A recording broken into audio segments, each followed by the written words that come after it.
IMC ప్రేక్షకులందరికీ నా హృదయపూర్వక ఆత్మ ప్రణామాలండి. వారం ఒక ఆధ్యాత్మికవేత్తను కలుసుకొని వారి జీవిత విశేషాలు మరియు వారి తాలూకా ఆధ్యాత్మిక ప్రయాణం గురించి చక్కగా తెలుసుకునే మన చక్కటి కార్యక్రమం మన స్పిరిచువల్ జర్నీ.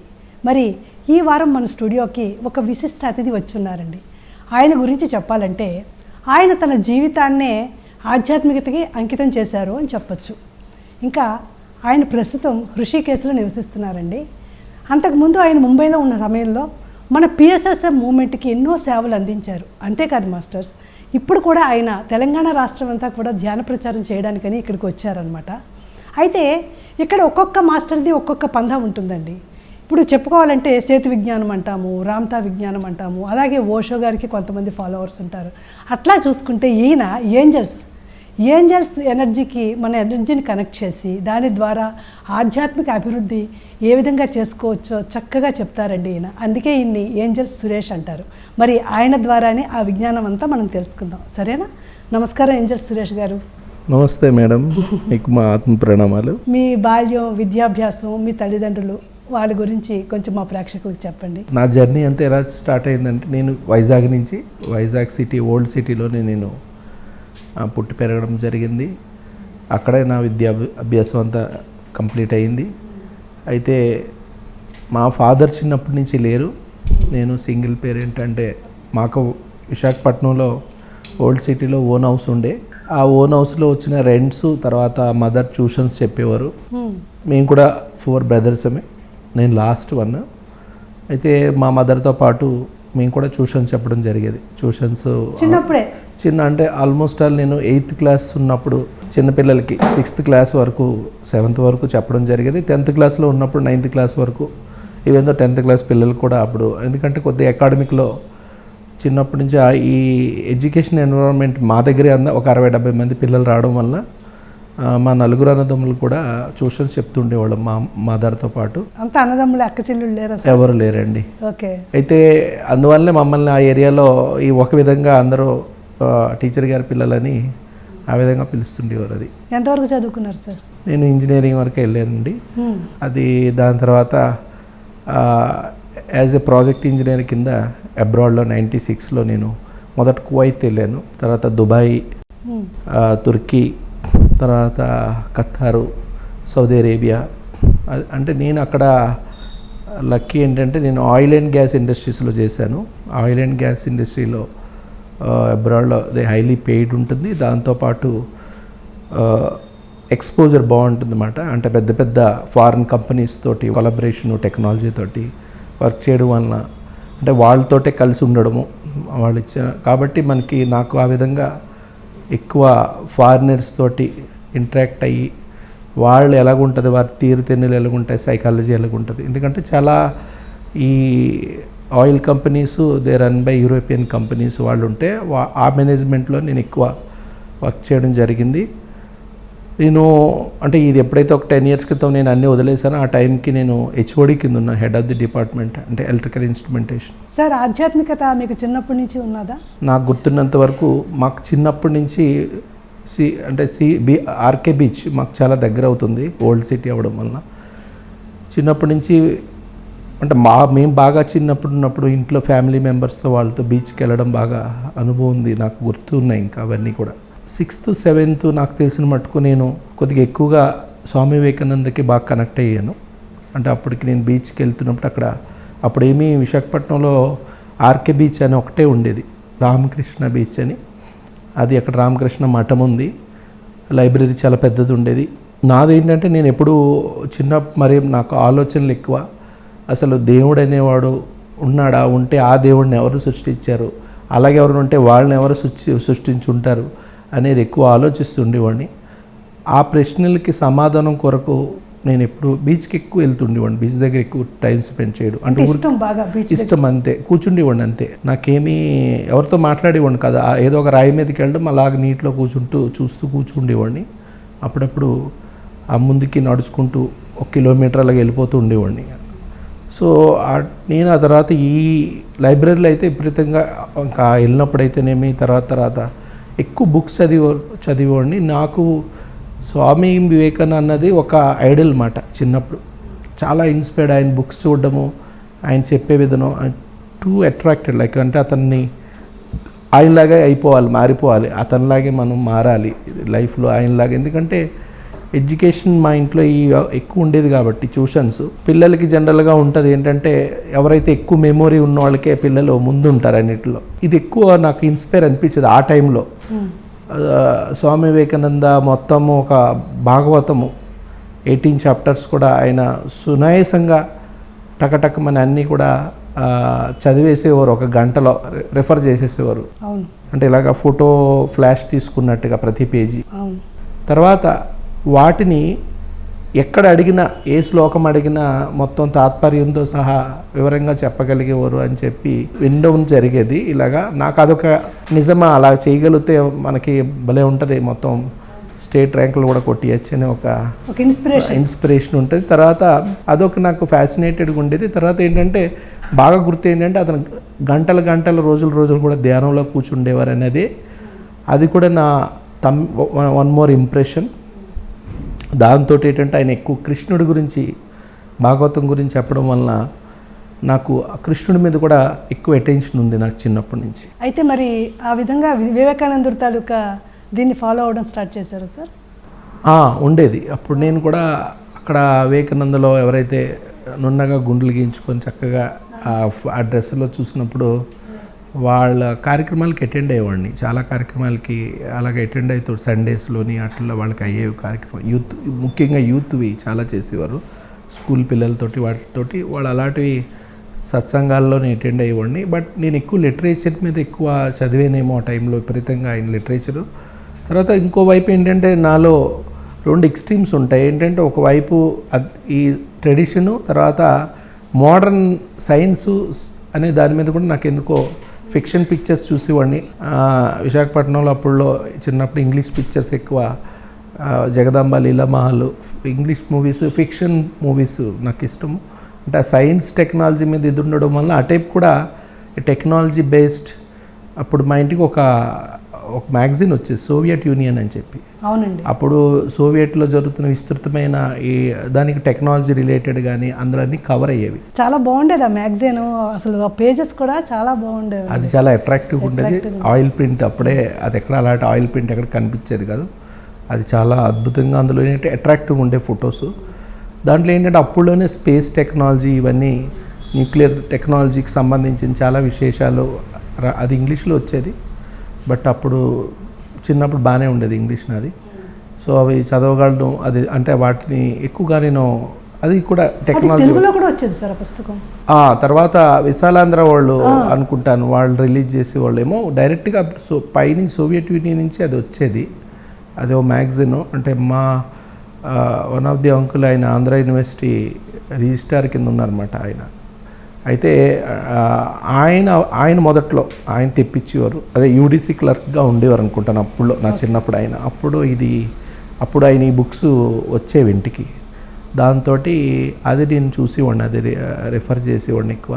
సో ఇలాగ 2 ఎక్స్ట్రీమ్స్ నడిచినాయి. అంటే 2 ఇంప్రెషన్స్ అయితే నా చిన్నప్పుడు ఉన్నాయి. టెక్నాలజీ మీద ఒక ఎక్స్ట్రా ఒక ఇంప్రెషన్, అంటే వాటిది ఏదో తెలుసుకోవాలి కొత్తవి ఏమన్నా విషయాలు అనేది అది ఉంది. సేమ్ ఇక్కడ స్వామి వివేకానంద స్పిరిచువల్ ఒక అతను, నేను అంటాను ఈజ్ అ స్పిరిచువల్ రెబల్ అలాగే కనిపించేవారు. ఎందుకంటే మరి శాస్త్రాల పరంగా ఉన్నదాన్ని చక్కగా ఇన్స్పైర్ చేసే విధంగా ఆయన లెక్చర్స్ ఉంటాయి. కాబట్టి మన పెద్ద పెద్ద సైంటిస్టులు అబ్దుల్ కలాం నుంచి పెద్ద వాళ్ళందరికీ కూడా నేను అనుకుంటాను ఆయనది ఒక మైల్ రాయి స్పిరిచువల్ జర్నీలో.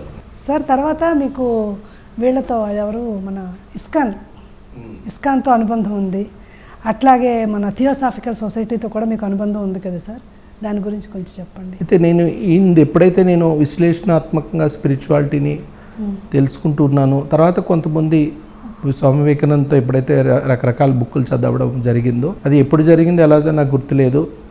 ఈ లైబ్రరీలోనే చూసి ఉండొచ్చు. అంటే theosophical society madam Blavatsky books కంటపడ్డము.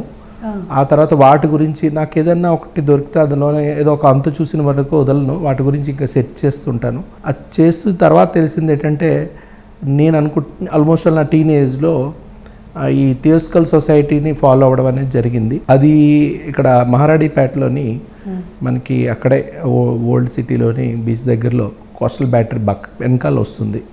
అక్కడ అది ఇప్పటికీ ఉంటుంది, చాలా పాతదన్నమాట. అక్కడ థియోసాఫికల్ సొసైటీ వాళ్ళ క్లాసులు నడుస్తుంటాయి, ఈవినింగ్ సెషన్. దానికి కూడా నేను అటెండ్ అయ్యేవాడిని, అదే అవుట్ ఆఫ్ ఇంట్రెస్ట్. దానికి అక్కడ థియోసాఫికల్ సొసైటీలో అవి అక్కడ ఒక ఆర్డర్లో అన్నీ టీచ్ చేస్తుంటారు. సో తర్వాత నేను చాలా బుక్స్ మేడం బ్లావెట్స్కి బుక్స్ బాగా చదివున్నాను.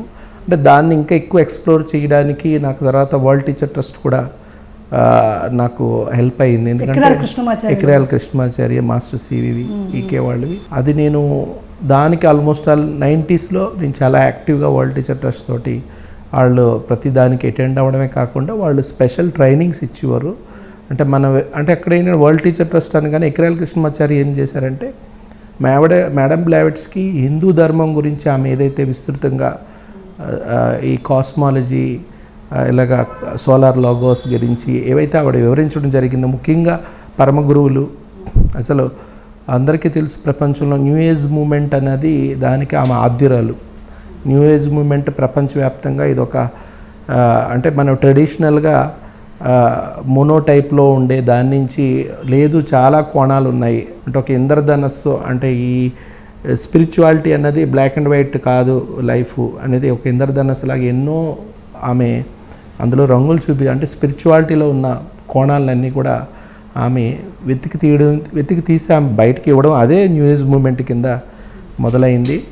ఆ న్యూ ఏజ్ మూమెంట్లోని ద్వారా అందుకే నేను ఎక్కువ స్పిరిచువాలిటీలో ఒక స్పిరిచువల్ సైంటిస్ట్గా నేను ఈ రోజున ఎన్నో ప్రయోగాలు చేసి సక్సెస్ అవుతున్నాను అంటే కనుక నాకు ఒక విధంగా చెప్పాలంటే ఈరోజు కూడా ధ్యానం చేసినప్పుడు నేను ఆమెను తలుచుకుంటాను, నాకు ఆమె తల్లిగా, స్పిరిచువల్ మదర్ కింద. ఎందుకంటే ఈ స్పిరిచువల్ ఏజ్ మూమెంట్లో ఒక యాంగిల్ అంటే వరల్డ్ టీచర్ ట్రస్ట్ హిందూ ధర్మానికి సంబంధించిన యాంగిల్ అంతా కూడా వాళ్ళు ఎక్స్ప్లోర్ చేయడం జరిగింది. ఎస్పెషల్లీ ఎక్రాల కృష్ణమాచార్య బుక్స్ అన్నీ కూడా ఎక్కువ థియోసాఫికల్ సొసైటీని తీసుకున్నవే.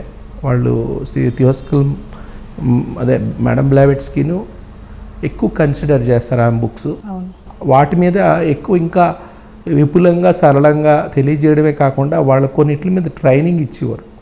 ముఖ్యంగా అంటే ఎస్ట్రాలజీ నేను అక్కడ సాయన నిరాయన 2 పద్ధతులు కూడా వాటిలో డీప్గా నేను స్టడీ చేయడం జరిగింది. వాళ్ళు పెట్టిన క్లాసులకి అటెండ్ అయ్యేవాడిని. అది కాకుండా వాళ్ళు హోమియో కూడా నేర్పించేవారు, అది సేవ చేసేవారు హోమియో ద్వారా హెల్త్. సార్ ఇప్పుడు మేడం బ్లావెట్స్కి అంటే జ్ఞాపకం వచ్చింది, సీక్రెట్ డాక్టర్ బుక్ ఉంది కదండి, ఎందుకంటే చాలామందికి అర్థం కాదు అది అసలు. Yes, of course. అది సీక్రెట్ డాక్టర్ ఏంటంటే నేను అనుకుంటాను చాలా ఫౌండేషన్ కావాలి అర్థం అవ్వడానికి. మనం ఒకేసారి పెద్ద సబ్జెక్టులు తీసుకొని జంప్ చేసి మొత్తం మనం బ్రహ్మజ్ఞానాన్ని తెలుసుకొని బ్రహ్మలం అయిపోదామంటే దానికి చాలా ఫౌండేషన్ ఉండాలి. నాకు అది ఏదో అంటే నాకు పరమ గురువుల యొక్క ఏమన్నా గైడెన్స్ ఉంటుంది. నాకు ఒక విచిత్రంగా ఒక ఫౌండేషన్ అంటూ జరిగింది. అంటే మీరు చెప్పిన విధంగా అందుకే థియోసాఫికల్ వరల్డ్ టీచర్ ట్రస్ట్లో ఈ కాస్మాలజీ మీద చాలా అంటే మనకు అన్నీ మన చుట్టూరి సన్ సోలార్ అనేది సైంటిఫిక్గా అయితే ప్రతిదీ మూవ్ అవుతుంటుంది ఒకదాని చుట్టూ ఒకటి. మన ఉపగ్రహం చంద్రుడు మన భూమి చుట్టూ తిరుగుతున్నాడు, భూమి కూడా సూర్యుడు చుట్టూ తిరుగుతూ సూర్యుడు కూడా మూవ్ అవుతుంటాడు గెలాక్సీ చుట్టూ. గెలాక్సీ కూడా మూవ్ అవుతుంటుంది. అలాగే ఎన్నో గెలాక్సీలు కానీ విశ్వం కూడా మూవ్ అవుతుంటుంది. ఇలాగ ఎన్నో పరిధుల్లో అంటే ఇవన్నీ మనం అందుకే ఏంటంటే ఈ యొక్క నక్షత్రాల రాసుల ప్రభావం మన భూమి మీద డైరెక్ట్గా ఉంటుంది. అలాగే గ్రహాల ప్రభావం కూడా ఇండైరెక్ట్గా అన్ని రకాలుగా ఇన్ఫ్లుయెన్స్ చేస్తుంటుంది భూమి మీద. ఇది ఒక ఎనర్జీ సీక్వెన్స్ అనేది నడుస్తుంటుంది. ఆ ఎనర్జీ సీక్వెన్స్ తెలియాలి అంటే మనం ఎనర్జీ సీక్వెన్స్ మనం చూడలేం కాబట్టి, దాన్ని మనం అర్థం చేసుకోలేం కాబట్టి దానికి ఏవో సమ్ లేబుల్ నేమ్స్ ఇచ్చి ఏదో అవి గ్రహరాశుల ప్రభావం అని కొన్ని ఇట్స్ ఈజ్ క్లియర్లీ మ్యాథమెటిక్స్. బాగా మీకు మ్యాథమెటిక్స్ తెలిస్తే కనుక మీకు ఎవరన్నా ఎదురుగుండా వచ్చేటోడు వాడి పేరు చెప్పచ్చు, వాడి ప్రాబ్లం కూడా మనం ఈజీగా చెప్పచ్చు. ఎందుకంటే ఇది నేనంతా అప్పుడు ప్రాక్టీస్లో తెలుసుకున్నాను. అప్పుడు మాకు ఎవరైతే ఇవన్నీ టీచ్ చేశారో వాళ్ళంతా అంటే ఒక శాస్త్రి గారని ఏవిఎన్ కాలేజీలో ఆయన హెడ్ మాస్టర్, ఆయన చాలా గ్రేట్, ఆయన చాలా హైయర్ క్వాలిఫికేషన్స్ ఉన్నాయి. ఆయన ఈకే గారికి దగ్గరున్న ఆయన లైఫ్లో ఉన్నప్పుడు ఆయనతో చాలా వర్క్ చేస్తున్నారు కాబట్టి ఈయనకి ఎంత పట్టుందంటే ఈ సూత్రాలన్నీ మాకు చెప్పడం జరిగింది. దీనికి ఏమి అంటే కాషాయాలు వేసుకొని ఏదో మనమేమి ఒక గురువుగా ఉండక్కర్లేదని ఆయన ఒక చాలా నార్మల్ డ్రెస్, వైట్ డ్రెస్లో ఉండేవారు. చాలా శాస్త్రీయంగా ఎక్స్ప్లెయిన్ చేసేవారు. ఇవన్నీ పాసిబుల్ అంటే మనం వచ్చిన ఒక పర్సన్ని వాడు పేరు చెప్పచ్చు, వాడి ప్రాబ్లం కూడా మనం ఐడెంటిఫై. ఇదంతా ఏంటంటే త్రూఅవుట్ మ్యాథమెటిక్స్, ఇదంతా ఎస్ట్రాలజీలోని కుండల్ని. Actual astrology not for only కుండల్ని అనేది చూసి ఒక మనిషిని మనం వాళ్ళ లైఫ్ని దాని గురించి అంటే ఈ మ్యాథమెటిక్స్ ద్వారా మనం ఐడెంటిఫై చేయడం, వాడు ఎలాగా ఏ గ్రహ స్థితులు అనేది అది కాదు. ఇది యాక్చువల్గా ఎస్ట్రాలజీ అనేది చాలా పరిధులు చాలా విస్తృతంగా ఉంటాయి. బేసిక్గా కాస్మాలజీ అని చెప్పచ్చు. అంటే అసలు సృష్టి క్రమం ఏంటి, మనం ఎక్కడి నుంచి ఎక్కడికి వస్తున్నామో, అసలు ఏం జరుగుతుంది, అసలు ఈ సృష్టిలో ఉన్న ఏ విధంగా ఈ సీక్వెన్స్ అనేది ఉంటుంది. అంటే మనం మన స్థాయి నుంచి అంటే పిండాండం నుంచి బ్రహ్మాండం వరకు ఈ సీక్వెన్స్ ఎలా జరుగుతుందనే దాని మీద ముఖ్యంగా ఇది. ఎందుకంటే ఈ సీక్వెన్స్ ప్రాబ్లం ఏమవుతుందంటే మన లైఫ్ టైం చాలా చిన్నది. 100 years అనేది మీకు తెలుసు. బ్రహ్మకాలాన్ని తీసుకుంటే కనుక ఆయన ఒక కనురెప్ప మనకి ఎన్నో సంవత్సరాలుగా అది నడుస్తుంటుంది ఆ సీక్వెన్స్. ఈ లాంగ్ సీక్వెన్స్ కాబట్టి ఆ సీక్వెన్స్లో నేను అంటాను డివైన్ మ్యాట్రిక్స్ అనేది నడుస్తుంటుంది. అంటే దివ్య ప్రణాళిక అనుగుణంగా గెలాక్టిక్ గేమ్ ప్లాన్ అని చెప్పి నేను మేబీ ఫ్యూచర్లో ఇలా తెలియజేయాలనుకుంటున్నాను. ఈ సీక్వెన్స్ ఎలా నడుస్తుంది అనేది. ఈ సీక్వెన్స్ మనము అర్థం చేసుకోవడం కష్టం ఫస్ట్. అందుకే దానికి ఈ శాస్త్రజ్ఞానం హిందూ ధర్మంలో చాలా లోతుగా ఉన్నాయి ఇవన్నీ. కాకపోతే అది ఎవరు కూడా సెట్ చేయట్లేదు. అవన్నీ కూడా మొట్టమొదట మేడం బ్లావిట్స్కి తనే అంత డెప్త్కి వెళ్ళి వాటిని ఎక్స్ప్లెయిన్ చేయడం వల్ల మీరు చెప్పినట్టు ఇవి వెంటనే అర్థం అవ్వవు. అంటే ఆమె అంటే పెద్ద విశ్వానికి సంబంధించిన మన పరిధులు దాటి మన కాగ్నిషన్ దాటి ఉన్న సబ్జెక్ట్ని దగ్గరికి చెప్పినప్పుడు దానికి కొంత కోడింగ్ రూపంలో చెప్పాల్సి ఉంటుంది. దానికి వర్డ్స్ ఉండదు, దాన్ని ఎక్స్ప్లెయిన్ కొంత కోడ్ రూపంలో చెప్పాలి. అంటే ప్రతి కోడ్ని డీకోడ్ చేసుకునే కెపాసిటీ మీకు ఉండాలి. అంటే మనకి ఆ విధమైన బేసిక్ నాలెడ్జ్ స్పిరిచువల్గా చాలా వివరంగా విస్తృతంగా ఫౌండేషన్ ఉన్నప్పుడు ఆమె చెప్తున్న ఆ కోడ్ని మీరు డీకోడ్ చేసుకోగలుగుతారు. ఆమె ఏ విధంగా అందులో బోల్డ్ అంతరాలు ఉంటాయి. ఆమె చెప్పే ఒక పేరాలోనే చాలా సబ్జెక్టు మనం దాన్ని తవ్వుకుంటే ఇంకెంతెంతో పెరిగి వస్తుందన్నమాట. ఇది ప్రాబ్లం. అందువలన అవి కష్టం అనిపిస్తుంది, కానీ అర్థమయ్యేటోళ్ళకి అద్భుతాలే. అందులో బ్రహ్మజ్ఞానం అంతా, విశ్వం సృష్టికి యొక్క క్రమం అంతా అందులో మనకి ఉంటుంది. మరి థియోసాఫికల్ సొసైటీ మీకు బాగా ఇన్స్పైర్ చేసింది అనుకోవచ్చు మీ లైఫ్లో. మరి అక్కడి నుంచి మళ్ళీ ఇస్కాన్కి ఏ విధంగా వెళ్ళారు? అయితే నేను థియోసాఫికల్ సొసైటీలో ఇది అంటే నేను బాగా ఇంట్రెస్టెడ్. తర్వాత నేను వెంటనే నేను ఎర్లీ ఏజ్లోనే నేను ఎప్పుడైతే నేను అబ్రాడ్ వెళ్ళానో అక్కడ కూడా ఆ ఇంపాక్ట్ ఉంది నాకు. అక్కడ కూడా నేను కువైట్లో జాబ్ చేసేవాడిని పెట్రోకెమికల్. అంటే అక్కడే మీకు జాబ్ వచ్చిందా సార్ ఇక్కడ? అవును. అంటే అక్కడ అది టఫ్ కాంపిటీషన్. నాకు చిన్నప్పటి నుంచి అబ్రాడ్ వెళ్ళాలని ఉండేది. దాన్ని నేను ఓవర్సీస్ మ్యాన్ పవర్ కార్పొరేషన్ అని, అది గవర్నమెంట్ది చెన్నైలో. అది టఫ్ కాంపిటీషన్. ఏమి అంటే ఐఏఎస్ ఉంటారు దానికి. అవుట్ ఆఫ్ 7,000 మందిలో 11 పీపుల్ని సెలెక్ట్ చేశారు. ఏం పే చేయక్కర్లేదు, but very highly paid job. అప్పుడులో నాకు 1 lakh వచ్చేది శాలరీ. సో దానికి వెళ్ళడము, అది మంచి కంపెనీ. అక్కడ నాకు అన్నీ బాగున్నాయి. అంటే నేను లైఫ్లో చూసిందంతా ఒక టఫ్ సిచ్యువేషన్ చూసినప్పుడు ఒకేసారి ఏదో స్వర్గంలో పడినట్టు ఉండేది. అక్కడ జాబు, అక్కడ ఫెసిలిటీస్ అవన్నీ. నేను 96లో నేను జూన్లో అనుకుంటాను అక్కడ ఉన్నాను. అక్కడ జాబ్ అంటే అది ఫెర్టిలైజర్ ప్లాంట్. అందులో నేను మెయింటెనెన్స్ ఇంజనీర్ కింద ఉండేవాడిని. అప్పుడు టైం ఉండేది అక్కడ వెళ్ళినప్పుడు. ఇదంతా ప్రాసెస్ టఫ్గా ఉంది, కానీ అక్కడ లైఫ్ చాలా బాగుండేది, ఈజీగా ఉండేది. సో నేను కూడా కొద్దిగా సబ్జెక్ట్ ఓరియంటెడ్గా నేను అక్కడ, నాకు పెద్ద జాబ్ ఇష్యూగా ఉండేది కాదు. అప్పుడు అక్కడ కూడా నేను జిడ్డు కృష్ణమూర్తి ఫిలాసఫీని ఎక్కువ ప్రమోట్ చేసేవాడిని. అప్పుడు క్యాసెట్స్ ఉండేవి. అప్పుడు కొత్తగా వాక్మెన్స్ అవి రావడం జరిగింది. మేము అక్కడ ఒక అయ్యారు, ఒక తమిళ అబ్బాయి ఉండేవాడు. తను కూడా జిడ్డు కృష్ణమూర్తి బాగా ప్యాషన్, అతను ప్లానింగ్ ఇంజనీర్. మీ ఇద్దరం కలిపి ఒక అసోసియేషన్ కూడా రన్ చేసాము. అంటే అందరికీ నా దగ్గర క్యాసెట్స్ ఉండేవి చాలా. దాన్ని ఇంట్రెస్ట్ ఉన్న వాళ్ళకి అందరికీ ఆ వినడానికి ఇంగ్లీష్లో చాలా జిడ్డు కృష్ణమూర్తి ఒరిజినల్గా ఆయన వాయిస్ క్యాసెట్స్ ఉండేవి. చాలామందికి సర్క్యులేట్ చేయడం. సర్క్యులేషన్ లైబ్రరీ మొట్టమొదటిసారి అక్కడ ఆడియో లైబ్రరీ అనేది మేము స్టార్ట్ చేసి, చాలా పెద్ద ప్లాంట్, చాలామంది ఇండియన్స్ ఉండేవారు. వాళ్ళందరికీ ఒకసారి వినమని ఇవ్వడము. ఈ విధంగా నేను అక్కడ ఎక్కడ కూడా యాక్టివ్గా ప్రోయాక్టివ్గా ఉండేవాడిని. ఆ తర్వాత నేను తెలుగు కళా సమితి, కువైట్ తెలుగు కళా సమితిలో కూడా ఎగ్జిక్యూటివ్ బాడీ మెంబర్ కింద ఉన్నాను. అక్కడ ఈ గుజరాత్ వాళ్ళది స్వాధ్యాయ అని ఒక మూమెంట్ నడిచేది. ఆ కృష్ణుడికి సంబంధించింది ఈ శాస్త్ర అంటే వాళ్ళు ఎవ్రీడే ఈవినింగ్ ఒక ఎలాగైతే మన ఒక పద్ధతిలో ప్రేయర్స్ చేయించడం, కొన్ని శ్లోకాలు నేర్పించడం, ఇది ఒక ప్రాసెస్ జరిగేది స్వాధ్యాయది పాండురంగ అటువలే.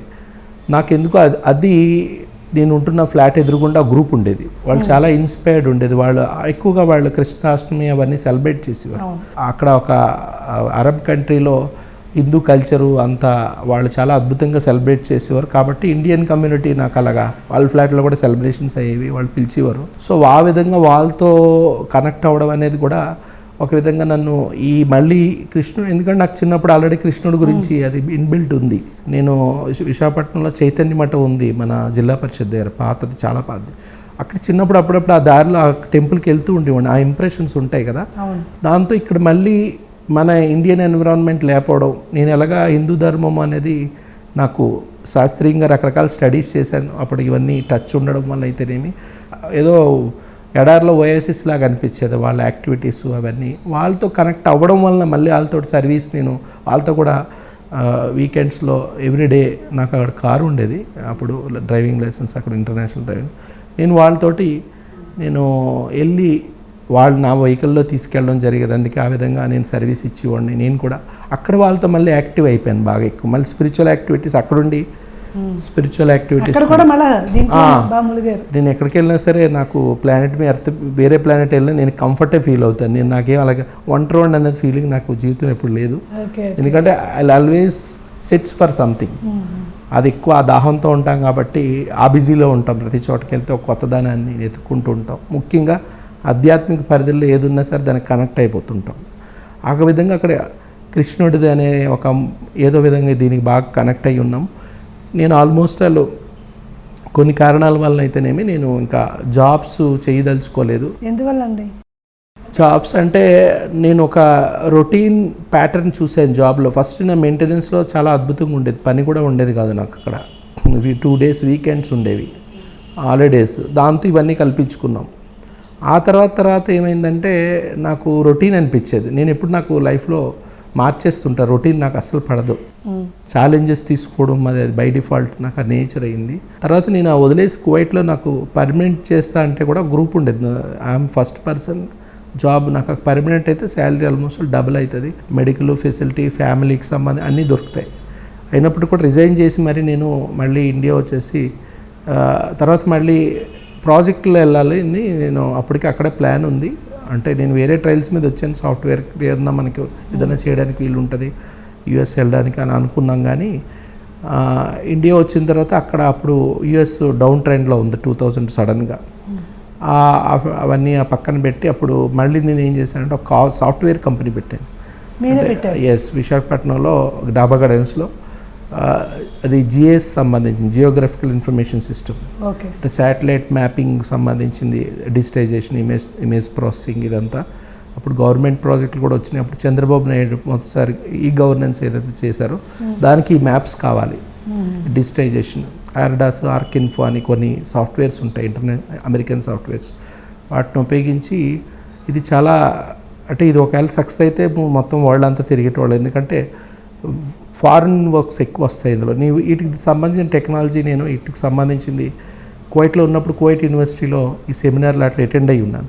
దాని రిలేటెడ్ నేను నా దగ్గర అప్పుడు హ్యూజ్ అమౌంట్ ఉంది, దగ్గర 40 lakhs వరకు ఇన్వెస్ట్ చేసి ఒక ప్యాషన్తో చేశాను. అంటే అబ్రాడ్లో మనం ఇలాగ ఉండే కంటే ఇండియాలోనే మనం అదే ఇక్కడ సర్వే ఏదన్నా ఎస్టాబ్లిష్ అయితే మనకి ఆధ్యాత్మికంగా దగ్గర ఉంటాం అన్నది నాకు. ఎందుకంటే అక్కడ ఆధ్యాత్మికత అనేది ఉండదు, ఛాన్సెస్ ఉండవు. నేను చెప్తున్నాను ఎంత పెద్ద ఎవరో ఎదురుగుండా కృష్ణుడు యాక్టివిటీస్ చేస్తే అదే ఓయాసిస్ లాగా అనిపించినాక నా సైకాలజీ నాకు అర్థమైంది. నేను స్పిరిచువాలిటీలో ఇన్వాల్వ్ అయ్యి ఉండాలి అంటే ఇక్కడే ఉండాలనేది. అప్పుడు నాకున్న రిసోర్సెస్ ఏవో నాకున్న ఐడియాలో ప్రయత్నాలు చేశాము. మీకు తెలుసు స్పిరిచువాలిటీ పీపుల్కి ఎప్పుడు ఇలాంటివి అచ్చిరావు.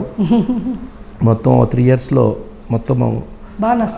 మొత్తం నా లైఫ్ రివర్స్. అంటే అందరూ నన్ను, ఇంట్లో వాళ్ళందరూ కూడా ఏదో దుబాయ్ షేక్ అనేవరల్లా ఈ బిజినెస్ అనేది నన్ను షేక్ చేసింది. అంటే ఫండ్స్ మిస్యూజ్ అవ్వడం, ఇన్వెస్ట్మెంట్ నాదే.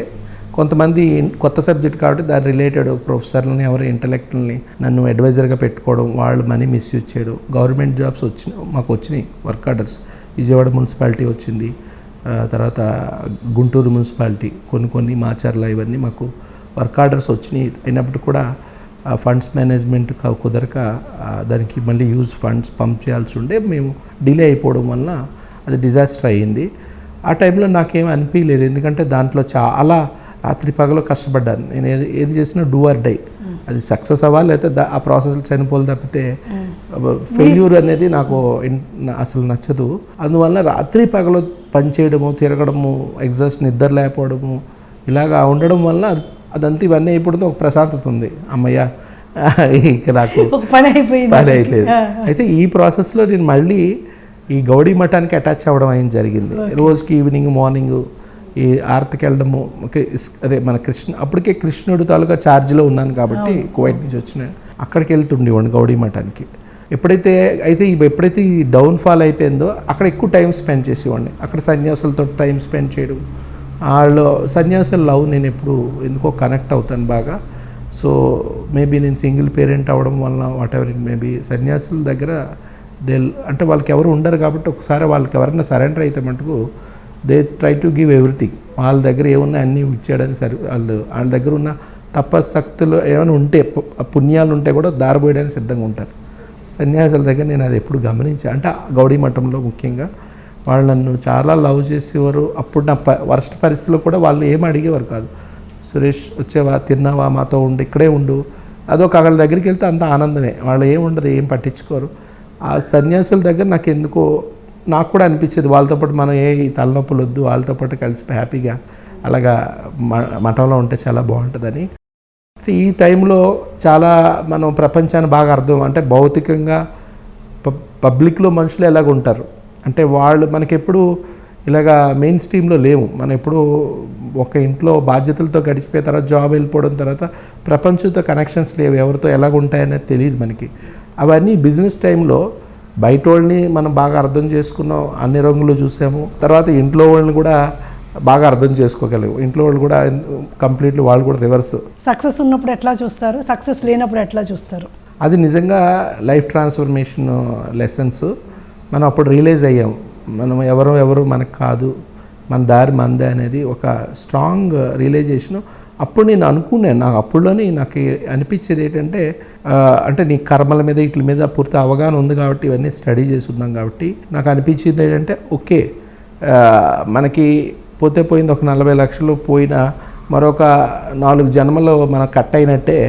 ఈ అనుభవాల గురించి మనం మళ్ళీ ప్రాపంచికమైన జన్మాలు తీసుకోవాల్సిన అవసరం లేకుండా మనం వీఆర్ సేఫ్. మనం కంప్లీట్గా ఇప్పుడు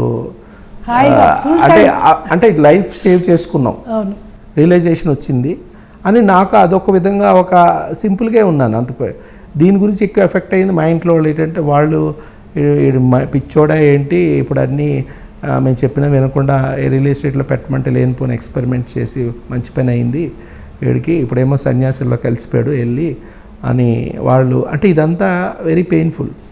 అంటే ఏంటంటే వాళ్ళు ఇంట్లో వాళ్ళే మనల్ని అర్థం చేసుకున్నప్పుడు, వాళ్ళు మనకి అనుకూలంగా లేనప్పుడు పూర్తిగా వాళ్ళు 2 రకాల ఫేస్లు చూసినప్పుడు ఇంకా బయట వాళ్ళు మనం ఏమనుకోం, ఎవరు మనతో ఏం చేసినా ఎలాగున్నా సరే మనం యాక్సెప్ట్ చేస్తాం. సో ఇవి అన్నీ కూడా రియల్లీ అంటే ఎమోషనల్ లెవెల్లో మనకి అంటాం కదా, ఐక్యూ, ఈక్యూ, ఎస్క్యూ అంటే స్పిరిచువల్గా మన హయ్యర్ కాగ్నిషన్ తోటి మనం అన్నీ అర్థం చేసుకోవాలంటే ముఖ్యమైనది ఈక్యూ ఏదైతే ఉంటుందో ఎమోషనల్ కోటెంట్, దాంట్ విషయంలో ఫుల్ఫిల్ అయ్యాను ఈ ట్రాన్స్ఫర్మేషన్లో.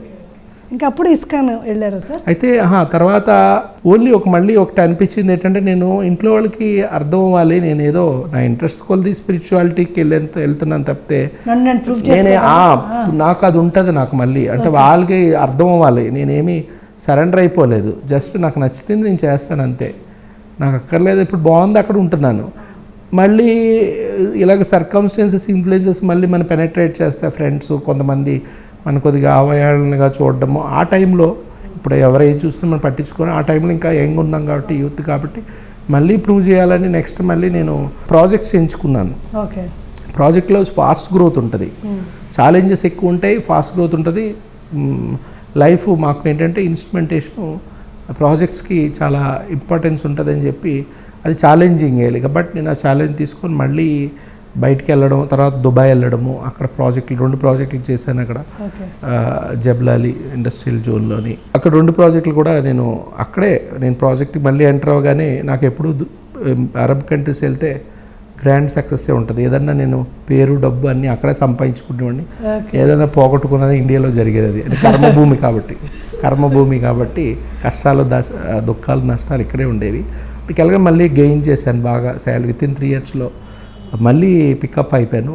అంటే ప్రాజెక్ట్ ఇంకా ఎక్కువ మనీ వస్తుంది కాబట్టి చాలా ఫాస్ట్ విత్ ఇన్ 2.5 yearsలోనే మళ్ళీ డబ్బులు వచ్చేసరికి ఏం చేయాలో తెలియదు.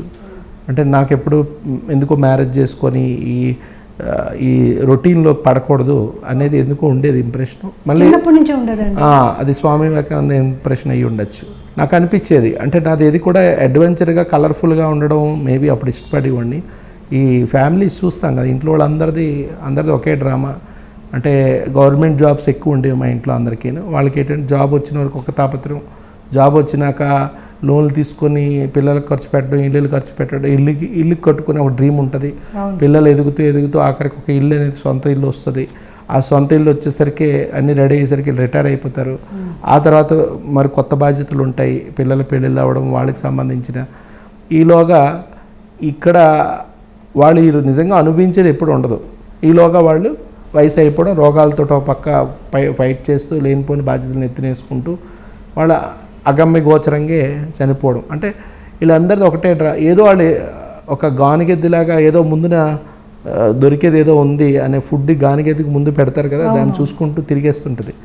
అంటే ఇలాగా కాలచక్రంలో ఇలాగ వీళ్ళ పని ఎద్దుల్లో ఇది నేను బాగా గమనించేవాడిని. నాకు అర్థమైంది ఇదంతా. ఈ డ్రామా నాకు చిన్నప్పటి నుంచి చూస్తున్నా కాబట్టి ఈ డ్రామాలో అయితే నాకు వద్దు, ఈ డ్రామా రొటీన్ డ్రామా మనకు వద్దని మన ఇండిపెండెంట్గా ఏదో ఎక్స్ప్లోర్ చేయాలి.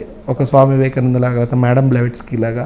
ఇవైతే నాకు ఇన్స్పిరేషన్స్. అంటే మనకి అప్పుడు జనరేషన్లో స్కూల్లో కూడా మనకి ఎలాగుండేదంటే అప్పుడు ఇంకేం ఉండేది కాదు, పైన పెద్దగా మీడియా ఏది లేదు కాబట్టి ఉన్న దాంట్లో మనకి ఇన్స్పిరేషను భగత్ సింగ్ అని వాళ్ళని దేశభక్తులు, గాంధీ మహాత్ముడు గురించి ఎందుకో అవి అప్పుడు సోషల్ స్టడీస్లో ఆ ఇంప్రెషన్స్ బాగుండేవి. అంటే భయప్రప ఎక్కువ ఇన్ఫర్మేషన్ లేకపోవడం వల్ల ఈ దేశభక్తి ఇలాంటి ఐడియాలజీస్ స్ట్రాంగ్ ఉండేవి.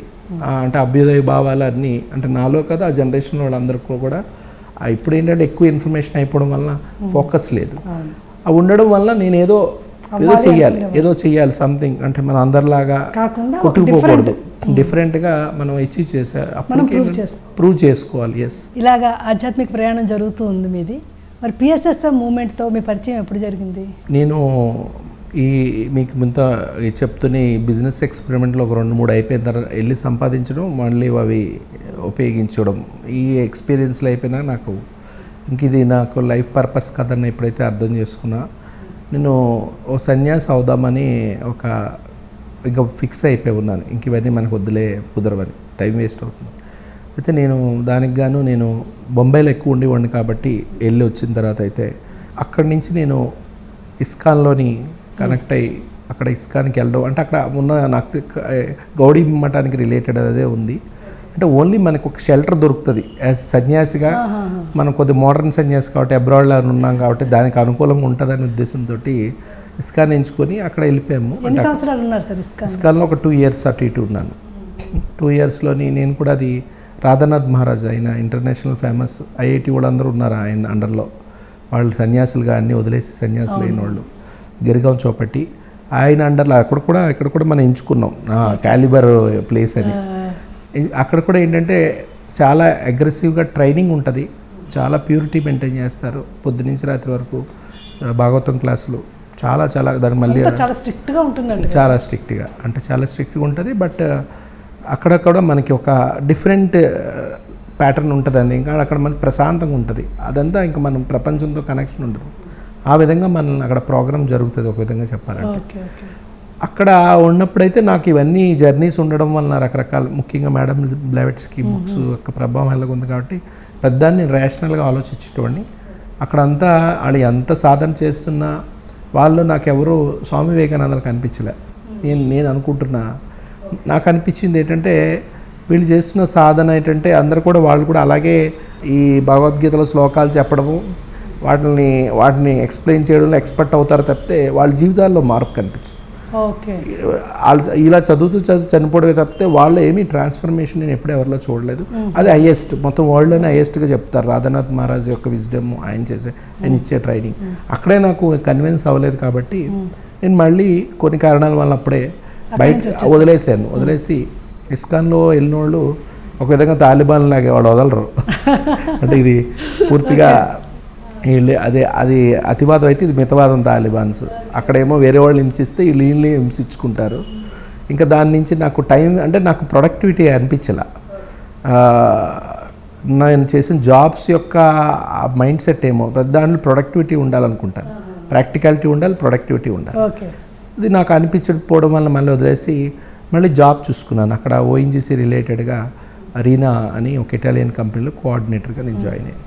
సో దాని గురించి ఇంట్లో వాళ్ళు మళ్ళీ సంతోషిస్తారు. ముఖ్యంగా మా మదర్ గురించి అన్న ఆమె మళ్ళీ నేను అటు ఇటు వెళ్ళిపోతున్నాడు, సన్యాసి కింద అయిపోయాడు అని వాళ్ళకి ఇది ఉంటుంది కదా. సో నేను జస్ట్ డిసెంబర్లో ఎండింగ్లో అలాగా ఇంటికి వచ్చా. ఇంకా అలాగా పండగ టైంలో కనిపించి వెళ్ళిపోయి కొత్త జాబ్ వచ్చింది, అద్భుతమైంది. ఆ జాబ్ మీద నేను అబ్రాడ్ కూడా విజిట్స్ కూడా వెళ్ళేవాడిని. సో ఆ జాబ్ మీద ఇంటికి వచ్చినప్పుడు ఈ మనకి పిఎస్ఎస్ఎంది అప్పుడు 2011 ధ్యాన్మా చక్రం వైజాగ్లో అవుతుంది. అయితే ఇక్కడ పిఎస్ఎన్స్తో నా అనుబంధం ఎలా ఉంటుందంటే నేను ముందు కూడా చాలాసార్లు పత్రిసార్ క్లాసులు అటెండ్ అయ్యాను. దీనికి ముందు కూడా చాలాసార్లు, అంటే నేను 90s నుంచి పత్రిసార్ క్లాసులు చాలాసార్లు. ఎక్కడ? ఎందుకంటే మా ఇల్లు ఏమో రెడ్డి సత్యనారాయణ గారి పక్కనే, ఆ ఏరియాలోనే మాది. సో రెడ్డి సత్యనారాయణ అప్పుడంటే పూర్వం పెద్దగా మేడలు ఉండేవి చాలా తక్కువ, మాది కూడా ఒక మేడే. సో అప్పుడు మనకు తెలుస్తుంది వాళ్ళ రెడ్డి సత్యనారాయణ ఫాదర్ అయిన లీడింగ్ అడ్వకేటు. అందువల్ల మనకి తెలుసు ఎవరు ఏంటన్నది, పరిచయాలు ఉంటాయి. ఇప్పుడు పూర్వం మనం తర్వాత ఒక లక్షల మంది వస్తారు, ముందు కొంతమంది ఉంటారు మన చిన్నప్పుడు. వాళ్ళ ఇంట్లో వాళ్ళు ఏతవాత తెలిసిన ముఖాలే. అక్కడ ఈ యాక్టివిటీస్ ఎప్పుడైతే అవుతుంటాయి ఎక్కువ పత్రిసార్ అక్కడే అయ్యాయి మొదట. అప్పుడు ధ్యానం నేర్పిస్తారు అనేది అయితే నాకు వాళ్ళు పిరమిడ్ వాళ్ళని 90s నుంచి తెలుసు. ఆయన చాలా క్లాసులకి అటెండ్ అయ్యి ఉన్నాను. అంటే ధ్యానం గురించే పత్రిసార్కి అడపదడప ఆయన వచ్చినప్పుడు నేను అవైలబిలిటీ ఉన్నప్పుడు అటెండ్ అవ్వడం అనేది జరిగింది. అయితే అప్పుడు కొద్దిమంది వచ్చేవారు. ఇప్పుడు ఇదంతా ఉండడం వల్ల మళ్ళీ వాళ్ళు ఆ ఇంట్లో వాళ్ళు అక్కడ అడావిడి చూసి నేను కూడా ఇలా తెలిసి ఎవరో ఒకళ్ళు చెప్పడం జరిగింది, చాలా అద్భుతంగా క్లాసులు అవుతున్నాయి అటెండ్ అవ్వమని. వాళ్ళ ఇంట్లో వాళ్ళు చెప్పడంతో నేను క్లాసులకి అటెండ్ అయ్యాను. అప్పుడు అదే ధ్యానమా చక్రంకి వెళ్ళినప్పుడు ఎర్లీ మార్నింగ్ ఒకరోజు అది ఎంత అద్భుతంగా అనిపించిందంటే నేను నిజంగా ఆ డివైన్ స్టేట్లో ఉన్న సోల్ టచ్ అయ్యాననే చెప్పచ్చు. ఒక బ్లిస్నెస్, ఒక అద్భుతమైన ఎక్కడికో వెళ్ళిపోయిన ఒక ఫీలింగ్, ఎన్నో స్వర్గంలోకి వెళ్ళి ఏదో ఒక అనుభూతి, చెప్పలేని ఒక ఆనందం నాకు అనిపించింది. ఆ స్పిరిచువాలిటీ వదిలే మనకి కావాలి, ఎప్పుడు నెత్తుకుంటూనే ఉన్నాం కదా, ఇదేదో బాగుంది అని చెప్పి అందులో ధ్యానం అంటే ఒక ఇంప్రెషన్ ఉంది కాబట్టి చిన్నప్పటి నుంచి నేను అక్కడ అడిగాను, ఎవరున్నారు ఇది ధ్యానంకి సంబంధించి ఎవరైనా బొంబాయిలో ఉన్నారు, నేను జాబ్ చేస్తున్నాను. అప్పుడు జీకే గారు నెంబర్ ఇచ్చారు. నేను అక్కడికి వెళ్ళిన తర్వాత ఆయన ఫుల్ టైం ఫస్ట్ ఆయన బొంబాయిలో స్టార్ట్ చేసి సెంటర్ ఆయనే స్టార్ట్ చేశారు. ఓల్డ్ సెంటర్ వాషీలో ఉండేది, న్యూ బొంబాయిలో. అంటే అక్కడ అంటే రేడియోది ఒకటి ఉండే రేడియో ఆఫీస్ దాన్ని అక్కడ ఓల్డ్ ముంబైలో కూడా ఉండేది, శ్రీనివాస్ డాగా ఇచ్చింది అది కూడా. ఆయన ఫ్రెండ్దే ఇది కూడా ఒక విల్లా ఇచ్చారు న్యూ బొంబాయిలో. ఇక్కడ ఈయన ఉంటూ వర్క్ చేసేవారు. నేను ఆయన వెళ్ళి కాంటాక్ట్ చేయడము. నాకు అప్పుడు అక్కడ ఒక ఫ్లాట్ ఉంది బొంబాయిలో, అక్కడ తీసుకున్నాను. అంటే ఈ ఇస్కాన్లోకి వెళ్ళే ముందు తీసుకున్న దగ్గర ఉన్న డబ్బులతో. సో అక్కడ ఆయన సార్ కనెక్ట్ అవ్వడము, నా నేపథ్యం తెలిసి ఆయన చాలా ఎంకరేజ్ చేసేవారు. తర్వాత ఒకరోజు మా ఫ్లాట్లోనే మొదట 2 నెలల్లోనే నేను యాక్టివ్ అయ్యాను.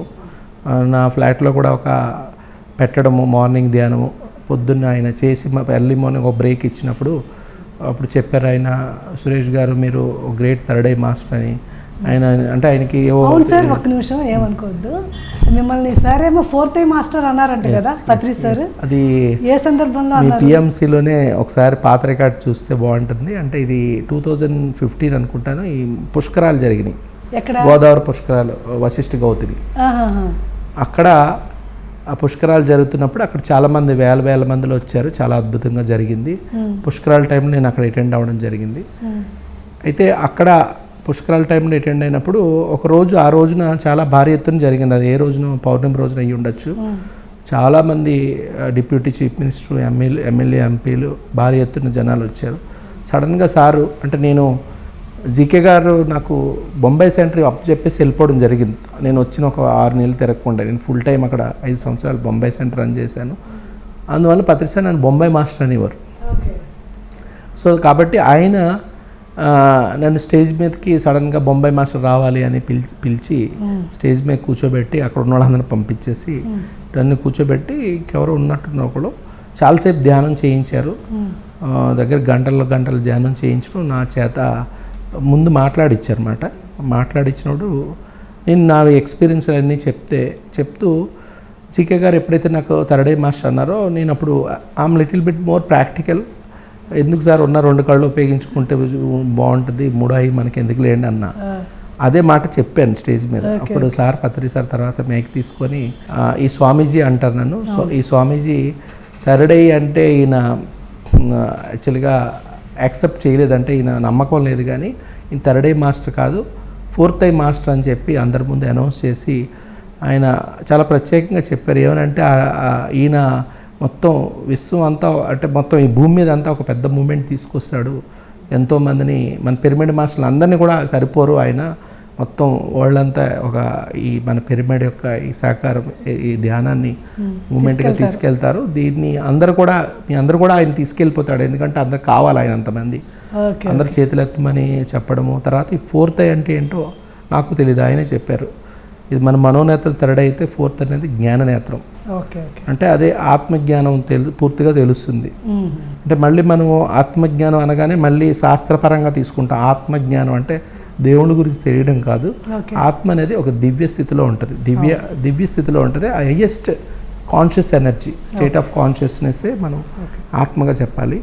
ఆ ఆత్మస్థితి అంటే ఆ దివ్యమైన ఆత్మ అనేది మొత్తం విశ్వం అంటే విశ్వం అంతా దాంతో కనెక్ట్ అయ్యి ఉంటుంది. కాబట్టి వాటి యొక్క ఫ్రీక్వెన్సీస్ ఎనర్జీ ఫ్రీక్వెన్సీస్ మనకి చాలా బాగా తెలుస్తాయి. అందుకే నాకు చాలా ముందుగా తెలుస్తుంటాయి. నాకు కరోనా ముందు 2 నెలల ముందు కరోనా వస్తుందని నాకు తెలుసు. నేను క్లియర్గా అంటే కడతాల్లో జనవరి అయిపోయిన కరోనా ముందు నేను మొత్తం తిరిగాను. మొత్తం అంటే సుధాకర్ అతను ఫస్ట్ హిమాలయ ట్రిప్ వచ్చినప్పుడు ఆయన చాలా ఇన్స్పైర్ అయ్యి నన్ను మీరు ఎలాగైనా క్లాసులు చెప్పాలి ఆయన తిప్పడం జరిగింది. ఆ తిప్పినప్పుడు నేను చెప్తూనే ఉన్నాను, ప్రతి క్లాస్లో చెప్పాను. ఇప్పుడు ఏదైతే జరగబోతుంది అంతా అప్పుడు చెప్పగలిగాను. అంటే నాకు అలాగ చాలా విషయాలు తెలిస్తే అది తెలియడానికి ఏం లేదు.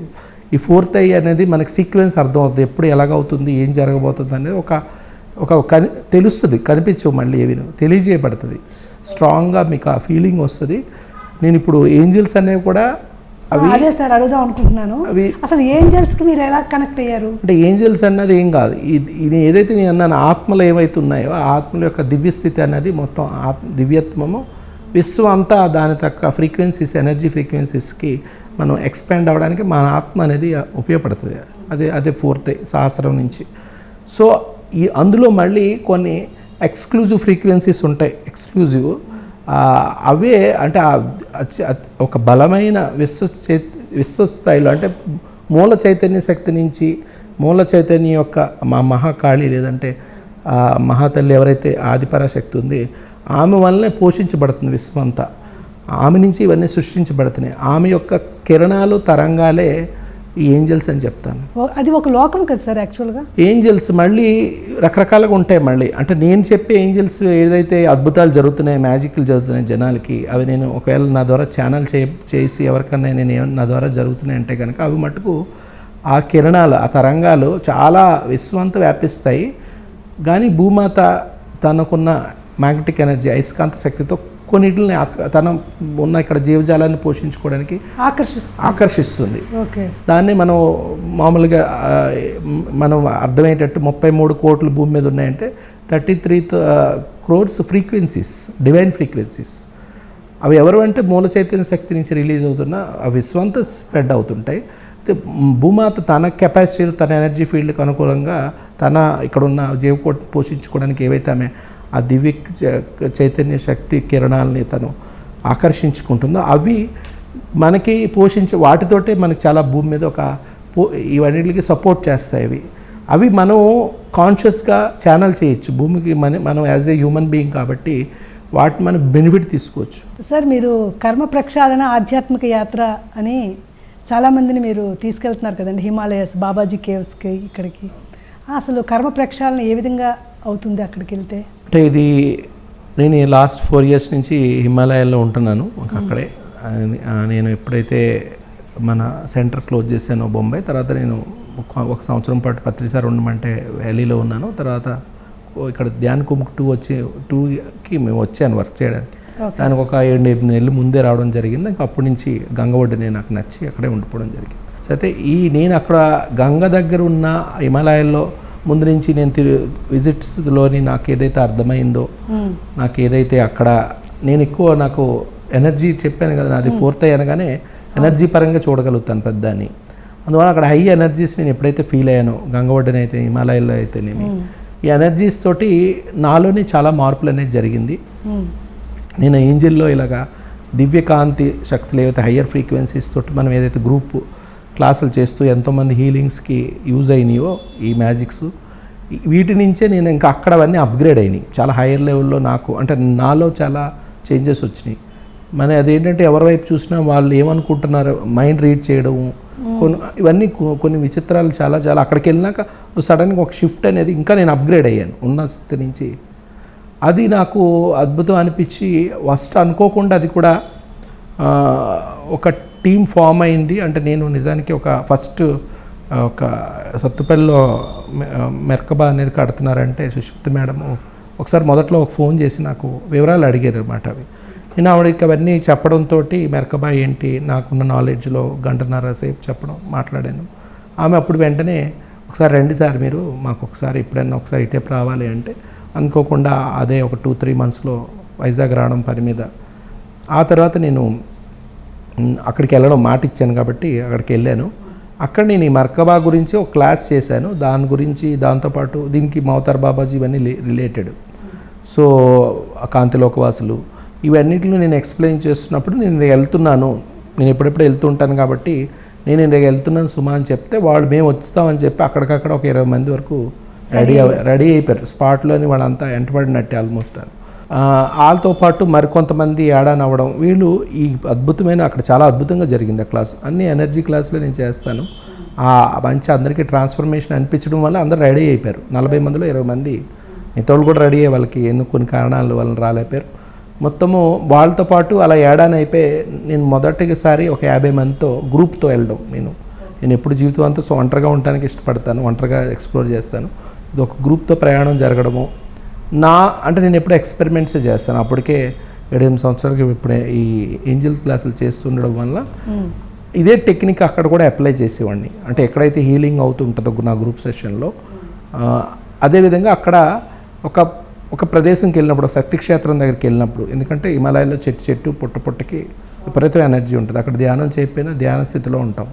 అలాంటిది శక్తిక్షేత్రాల దగ్గర హై ఎనర్జీ ఉంటుంది కాబట్టి అక్కడ తీసుకెళ్ళి అక్కడ ఆ దేవత గురించి ఏంటన్నది ఏ టైప్ ఫ్రీక్వెన్సీ అన్నది నాకు అర్థమవుతుంది కాబట్టి ఆ టైప్ ఫ్రీక్వెన్సీ నేను ఛానల్ అవడము, వీళ్ళందరితో ఎఫర్మేషన్స్ చేయించడం, సంకల్పాలు చేయించి తర్వాత ఐడియల్గా ఉంటూ ఆ ఎనర్జీని మనం ఎఫర్మేషన్ చేసినప్పుడు ఏంటంటే గ్రాటిట్యూడ్ తోటి కనెక్ట్ అయిపోతాం మనం ఈజీగా. దేవతలు చాలా అందుబాటులో రెడీగా ఉంటారు మనకి చేయడం. మన బ్లాక్స్ తోటే మనం కనెక్ట్ అవ్వలేకపోతాం. Okay okay. అవి కూడా కర్మపరమైన బ్లాక్స్. సో అందువల్ల నేను ముందు ఐడాకాన్ అక్కడ తీసుకెళ్ళి అక్కడ నేను కర్మలు రిలీజ్ అవ్వడానికి, అంటే ఎందుకంటే ఐడాకాన్ దుని ఒకటి ఉంది, అది కర్మలు రిలీజ్ అవ్వడానికి అద్భుతంగా పనిచేస్తుంది. అది అలాంటి కొన్ని ప్లేసులు నాకు తెలుసు కాబట్టి అక్కడ ముందు కర్మలు రిలీజ్ చేసినప్పుడు వాళ్ళందరిలో మన ధ్యానులకి క్లియర్గా అర్థమవుతుంది, ఆ ప్రాసెస్ అంతా తెలుస్తుంది వాళ్ళకి. సో అక్కడి నుంచి నేను ఈ దేవతా శక్తుల యొక్క ఎనర్జీస్ మనం లింకప్ చేసినప్పుడు వాళ్ళు ఎప్పుడైతే రిసీవ్ చేసుకుంటారో వాళ్ళు ఒక అద్భుతమైన చేంజ్ అనేది 100% వస్తుంది. అది మీకు కూడా కలిగింది అనుకుంటాను, మీకు కూడా. సో ప్రతి ఒక్కరికి జరుగుతుంది, ఇది ఒక మ్యాజిక్ అయితే జరుగుతుంది. వాళ్ళ లైఫ్లో ఇమీడియట్ ట్రాన్స్ఫర్మేషన్ జరగడము. ముఖ్యంగా ధ్యానులకి ఆల్రెడీ ధ్యానంతో కింద మీద పడుతున్న వాళ్ళు, బాగా ధ్యానాలు అవ్వాలని తాపత్రయపడుతున్న వాళ్ళకి వెళ్ళొచ్చిన దాకా విపరీతంగా ధ్యానం జరుగుతుంది. అందరికీ అద్భుతమైన పీస్ఫుల్గా ధ్యానం. ఎందుకంటే బాబాజీ అల్టిమేట్ గోల్ ఏంటంటే 5th dimension ఏదైతే మనం షిఫ్ట్ అంటున్నామో, ఇది బాబాజీ యొక్క ఇప్పుడు కుంభయోగంలో ఆయన యొక్క ఎనర్జీస్ తోటే ఛానల్ అవ్వడం జరుగుతుంది. అంటే ట్రాన్స్ఫర్మేషన్ ప్రాసెస్ ఆయన గేట్వే. అవును కాబట్టి ఆయన కాన్షియస్ గేట్వే కాబట్టి ఆయన దగ్గరికి వెళ్ళి కూడా నేను 3rd dimension నుంచి 5th dimension అసెన్షన్ అవ్వడానికి నాకు ఏదైతే అనిపిస్తుందో అవి చేయిస్తాను నేను అక్కడ గ్రూప్గా.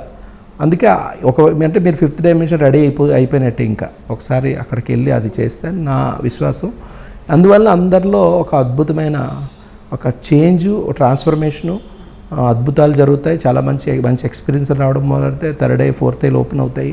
ఇదంతా జరుగుతుంది కాబట్టి ఇదొక నాకేం పబ్లిసిటీ లేదు. జనాలు అలాగే ఒకరికొకరు తెలుసుకున్న వాళ్ళు వెంటనే ఒకరినొకరు చూసి రావడం జరుగుతుంది. దాంతో అది నేను దీనికి అందుకే సోల్ అసెన్షన్ ప్రాసెస్ అని పెట్టాము, కర్మ ప్రక్షాళన యాత్రగా. తర్వాత మరి మెర్కబా లైట్ మాస్టర్స్ అంటే గ్రూప్ ఫామ్ చేశారు కదా సార్, దాని పర్పస్ ఏంటి? నాతో బాబాజీయే ఇది స్టార్ట్ చేశారు అనుకుంటున్నాను నేను. ఎందుకంటే నేను ఎప్పుడు మూమెంట్ చేయాలనుకోలేదు. నేను ఎప్పుడు ఒంటరిగా యోగిలా తిరగడానికి ఇష్టపడ్డాను.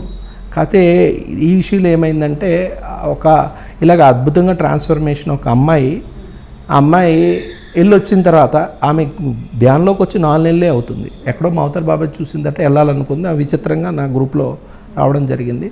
ఆమె వెళ్ళొచ్చిన తర్వాత విపరీతంగా ఆమె ధ్యానం చేయడం మొదలెట్టింది. ఆమె ముందు ఎవరు కూర్చుంటే వాళ్ళందరూ పాత జన్మలు కనిపించడం, యాడ్డాలు, డీప్ మెడిటేషన్లు అయిపోవడాలు ఇవన్నీ జరగడంతో ఆ పిల్లకి ఏమనిపించేది కాదు. నాకు ఫోన్ చేసి, సార్ ఏంటి సార్ ఇలాగ అవుతుంది, నాకు తెలియట్లేదు ఏంటో అని అంటే నవ్వుతూనే చెప్పేది. వాళ్ళ ఇంట్లో అందరూ మారిపోయారు వెళ్ళొచ్చిన తర్వాత. ఎంతోమందిని మార్చింది విత్ ఇన్ వీక్లో.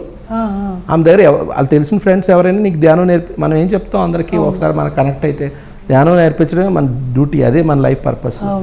ఆమె అదే ప్రయత్నించింది తూచాగా.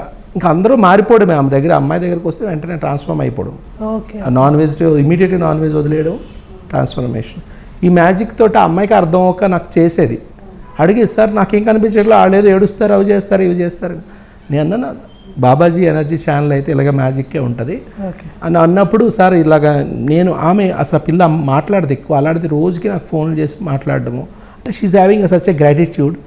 అంతా మీ వల్ల నాకు ఇలాగ జరిగింది అన్నప్పుడు నేను అప్పుడు ఏమంటాం, తల్లి నాదేం లేదు, నా లైఫ్ పర్పస్ నాకేం అక్కల, నీలాగా అందరినీ తయారు చేయాలనే ఉద్దేశం అని చెప్పి ఇలాగ నాతో ఎవరైతే కనెక్ట్ అయ్యి ఉన్నారో వాళ్ళ నెంబర్లు ఇచ్చి గ్రూప్ స్టార్ట్ చేయదాలి. నేను ఏదన్నా చేయడానికి సిద్ధంగా ఉన్నాను సార్ అంటే గ్రూప్ స్టార్ట్ చేయమన్నాం.